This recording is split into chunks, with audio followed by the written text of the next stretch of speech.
Google's Gemini now can scan, read, and analyze all your emails you receive, including attachments, financial documents, and even your personal messages. Which means Gemini can use your personal data. But here is how you can turn it off. Open your Gmail account and click on this settings button at the top right. This will open the quick settings. Then click on see all settings to view the detailed settings.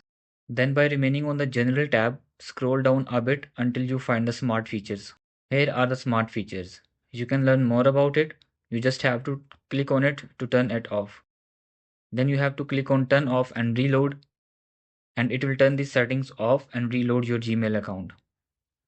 Now turning this off will remove your email categorization tabs like promotions, socials, and etc. And all your emails will be shown in your inbox. You have to deal with this situation. Now this thing is very subjective. If you don't care about Gemini reading all your emails, it's fine. You should then don't worry about this. But if you are someone sharing sensitive personal or business information, then you should think about it. I just shared the available option for you in case you find a need to turn it off.